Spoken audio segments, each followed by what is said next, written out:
দক্ষিণের পূর্ণভূমিতে শুভেচ্ছা স্বাগতম স্বাগতম দক্ষিণের। তোদেরকে দিয়ে আর এই যারা এই কাজগুলো করাচ্ছে, কাল যখন বিপদে পড়বি তোদেরকে কেউ বাঁচাবে না, তোদের পাশে থাকবে না। ভালোবাসি, লাডুদাকে দাদার মতন দেখি, তাই এটা উপদেশ দিয়ে গেলাম, এটা ধমকি না, উপদেশ দিয়ে গেলাম। আগামী দিন এটা থেকে বিরত থেকো, এটা করো না। সমস্ত রাজনৈতিক দলের নেতা নেত্রী, এটা কি এক বিধায়ক এসছেন, আমি বলি যারা বলছেন যে বিধায়িকাকে পাওয়া যায় না তাদেরকে বলি, কেন ধর্মরাজ কমিটি তরফ থেকে এই বিধায়িকাকে আমন্ত্রণ জানানো হয় না? ধর্মরাজ মেলা যখন হয় কেন অগ্নিমিত্র পালকে আমন্ত্রণ জানানো হয়নি? এই প্রশ্ন যদি আমি করি, কোন জবাব আছে আপনাদের কাছে? আমি জানি কেন আপনারা আমন্ত্রণ জানাননি, আপনাদের অসুবিধার কারণ আমরা বুঝি। যদি আপনারা রাখতে পারেননি, ঠিক একইভাবে ওনারও কিছু কম্পালশন থাকে। এক বিধায়িকা যখন এখানে কাজ করতে এসছেন কয়েকদিন আগে গড়গড় ওই কুয়াড্ডি অঞ্চলে, উনি গেছিলেন জনসংযোগ করতে।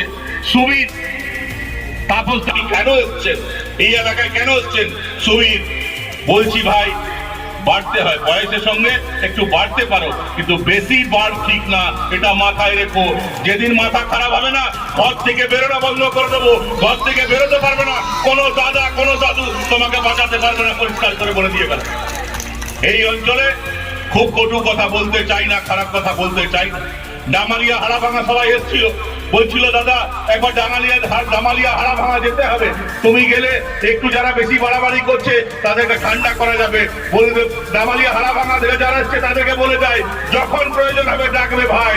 গণতন্ত্র যদি রক্ষা না করতে পারে একদম যাবো, চিন্তার কোনো কারণ নেই। ডামালিয়া হাড়াভাঙা আমরা চাই সবাই গণতন্ত্রে মেনে কাজ করুক, আমরা চাই সবাই গণতন্ত্র মেনে কাজ করুক, গণতান্ত্রিক ব্যবস্থায় বিশ্বাস করুক। মানুষ কাউকে যাকে গ্রহণ করবে সে নির্বাচিত হবে, মানুষ যাকে বর্জন করবে সে পরাজিত হবে, সে যেই হোক না কেন। কিন্তু আমি একটা জনপ্রতিনিধিকে প্রচারই করতে দেব না, জনপ্রতিনিধিকে মানুষের কাছে যেতে দেব না, জোর করে আটকাবো, এটা কিন্তু আর আগামী দিনে চলবে না, এটা পরিষ্কার করে বলে দিতে চাই। আর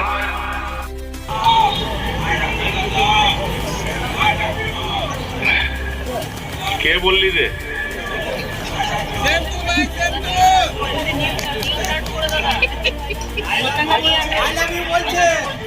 তোর বৌদিকে বলতে বল, ভালো লাগবে আমার শুনতে। তারা ভোট দেবেন, বিজেপি আগামী দিনে কি করবে, বর্তমান যে সরকার আছে তার ব্যর্থতা, সবটা নিয়ে আমাদের যারা নেতৃবৃন্দ আছেন তারা বলবেন। আমি রাজ্য স্তরের বা বড় বিষয়গুলোতে আজকে যাচ্ছি না, আমি স্থানীয় কয়েকটা কথা বলে আমার বক্তব্য শেষ করব। আমি আপনাদের কাছে আবেদন করতে এসেছি যে 2026 সালে যে বিধানসভা নির্বাচন হবে, সেই নির্বাচনে এই অঞ্চলে সমস্ত মানুষকে আমি আবেদন করব, আপনারা ভারতীয় জনতা পার্টিকে ভোট দিয়ে মোদিজির হাত শক্ত করুন।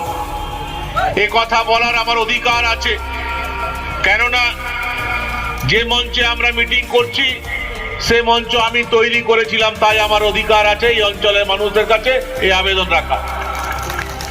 যে মাঠে আমরা মিটিং করছি এই মাঠের চারিদিকে যে বাউন্ডারি ওয়াল সেটা আমি করেছিলাম, তাই আমার অধিকার আছে এই অঞ্চলের মানুষের কাছে আবেদন করার যে 2026-এ আপনাদের ভোট বিজেপিকে দেওয়া উচিত। ডামরার মায়েরা বোনেরা ঘন্টার পর ঘন্টা দাঁড়িয়ে থাকতো পানীয় জলের জন্য। ডামরার বিভিন্ন গ্রামে ভোর 4টার সময় উঠে যে টাইম কল আসতো, সেই টাইম কলের সামনে কেউ বালতিকে লাইন দিয়ে রাখতো যে কখন আমার লাইন আসবে এবং আমি জল নেব। সে যে পরিস্থিতি ছিল, সে পরিস্থিতিকে এই অঞ্চলকে আমরা মুক্তি দিয়েছি। ডামরা জল প্রকল্প করে সবার বাড়িতে জল পৌঁছে দিয়ে সে কাজ করেছি, তাই এই অঞ্চলের মানুষ